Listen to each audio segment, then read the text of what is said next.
Some reports put the death toll at over 100, including the deaths of 13 military personnel, which is the deadliest day for U.S. forces since 2011, and their first casualties in 18 months.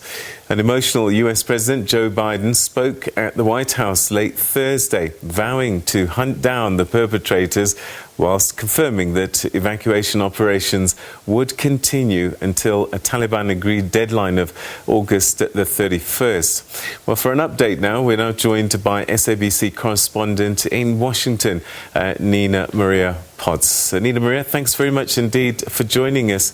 Yesterday, we were just dealing with the news that these explosions had happened, and at that stage, I think we just got clarity that 12 servicemen had been killed. What more do we know about what happened yesterday and how government is reacting? Well, just to recap on the latest developments from Washington, we have just heard from White House officials who, as you say, have warned that another terror attack is highly likely. They say that the U.S. has entered the most dangerous phase of this mission. U.S.-led evacuations from Kabul International Airport are in their very final stages following Thursday's bomb attack. As you mentioned, we're still trying to get clarity on the death toll, but certainly 13 U.S. members were killed and more than 100 Afghans, with at least 200 wounded. So the expectation is that the death toll will climb. The Pentagon has been briefing today. It says there are still more credible threats on the ground. As we've said, President Biden's national security team reportedly warned him today that another terror attack in Kabul is likely, but U.S. troops are taking maximum force protection measures at Kabul airport. Pentagon officials also correcting their early assessment, which you just mentioned, that there was in fact just one explosion, one bomb attack at the airport, and not two separate explosions and one suicide attacker. I think that's a reminder to all of us that in those early hours after an attack, it's sometimes very difficult to get accurate information. The attack targeted people desperate to flee the country after the Taliban took power. The Pentagon has not been able to confirm that the attack was the work of ISIS-K alone. And in fact, they say that they're not at all certain that the Taliban wasn't involved. The bomb detonated at a Taliban checkpoint, so they are still investigating. The Pentagon also saying that 5,000 U.S. service members in Afghanistan remain at high risk as they race against the clock to evacuate people. I suppose now it's even more of an urgent situation to try and get U.S. nationals out, but the difficulty is safety. How do you get them to the airport and get the planes to take off safely? That's quite right. And in addition, there is now this added pressure from President Biden in terms of what possible retaliation measures the U.S. might take. The Pentagon is saying that it's confident that it has the resources and capabilities on the ground should the U.S. military need to counter-strike, although they will not say what sort of direction that might take. The U.K. separately says it's entering the final stages of its evacuation, with 1,000 leaving today. The evacuations and foreign troop withdrawals will be completed by the 31st of August. That was the deadline agreed with the Taliban. It's a deadline that Republicans are referring to as an artificial deadline. The White House says more than 111,000 people have been evacuated since the airlift began nearly 2 weeks ago. Of those, more than 100,000 evacuated from Kabul. Only 7,000 are Afghan special immigration or special immigrant visa holders, known as SIVs.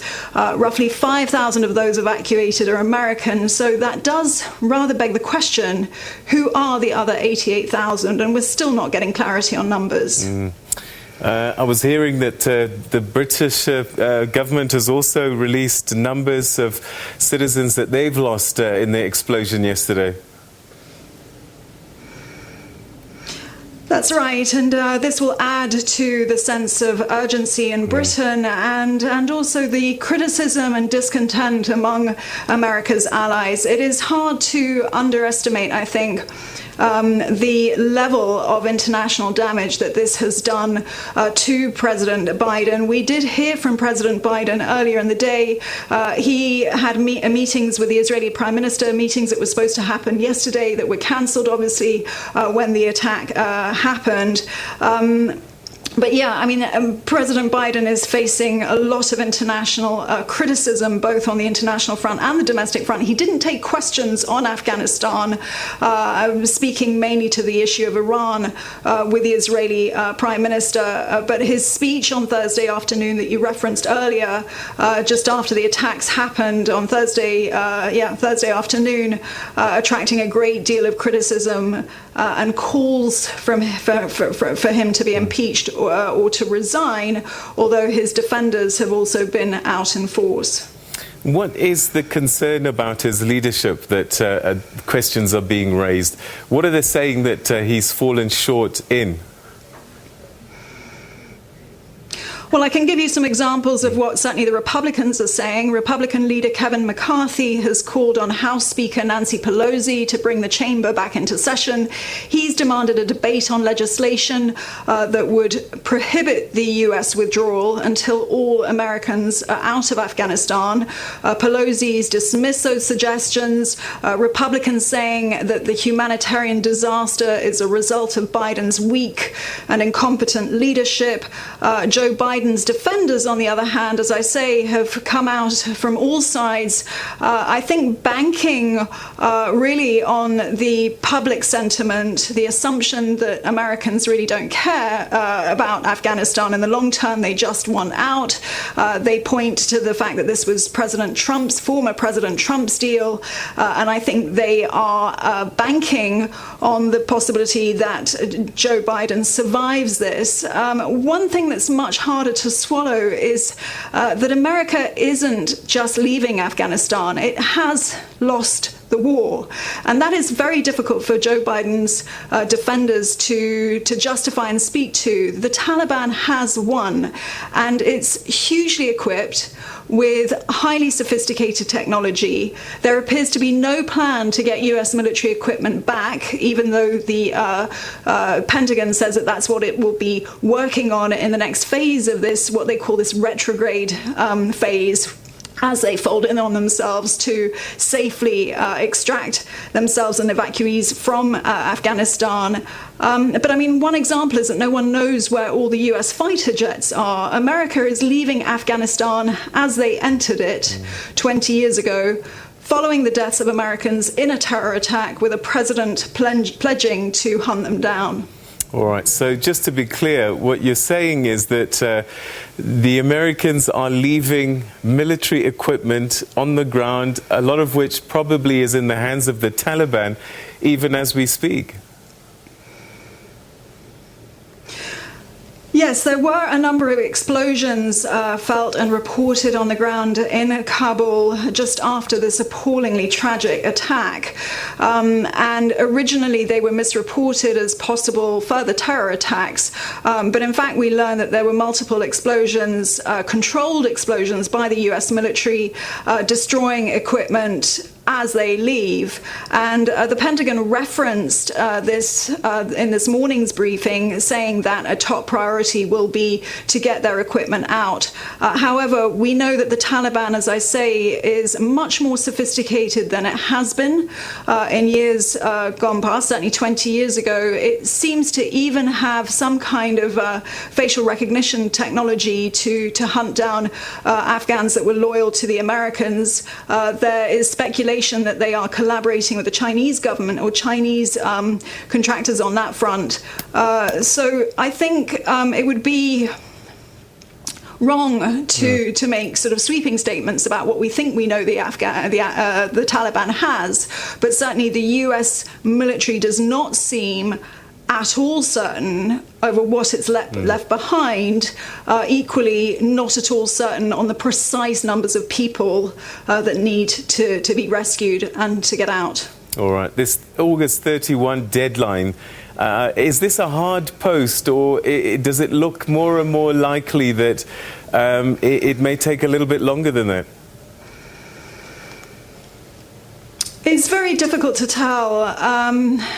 I think that the President's national security team must be assessing this hour by hour, in the knowledge that international pressure is building to try and rescue people that are stranded. We've been hearing from various NGOs here in Washington and certainly all over the world who have members of staff, not just Afghan Americans with families who have family members left behind, but aid agencies. There's one NGO called the Women for Afghan Women. They say that they have at least 500 people stranded, and some of them are in the provinces and certainly not outside Kabul, and their options are closing on them. So what capability the US really has to try and get these people out, I think, is very much in doubt. There has been some talk at the Pentagon of trying to secure routes and roads, but they are in the Taliban's hands. And it was something that the Pentagon referred to, which really was very, very striking after President Biden's speech, in which he talked of mutual self-interest. I don't think there's any faith at all that mutual self-interest and the Taliban self-interest will last, especially when it was discovered that the Taliban had released thousands of ISIS-K prisoners ahead of this attack, and to kind of help support their takeover of Afghanistan. And to hear the Pentagon say that they themselves don't even know whether the Taliban was involved in this attack, I think that 31st deadline is anyone's guess. But of course, the US is very focused on meeting that deadline. The question is, what happens after it? Nina Maria Potts, we're going to have to leave it there. Thanks very much indeed for that update from Washington. All right, that's our correspondent in Washington, D.C., Nina Maria Potts, giving us an update on the situation in Afghanistan and the U.S. and this evacuation deadline, which is now looming, August 31. Stay with us. You're watching The Globe